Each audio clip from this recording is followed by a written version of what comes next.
Akkuma argaa jirtan Iraan biyyoota Arabaa keessaa dhaabbilee waraanaa Ameerikaa fi dhaabbilee Ameerikaan naafeeffate Saudi Arabiyaa, Qatar, Bahrein, Iraaq, Joordaan, UAE dabalatee hunda isintu lubbuu qabsiise. Asuma hin jalqabanii gaaraa gochuun kellaa daldala addunyaa kan ta'e Baharaa Hermuun lola itti fuftee jirti.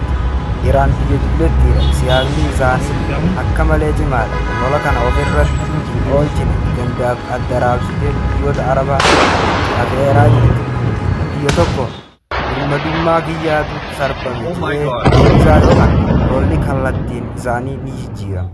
Akka kanaan siyaasa Ameerikaa fi Israa'el fashaleessitee jirti.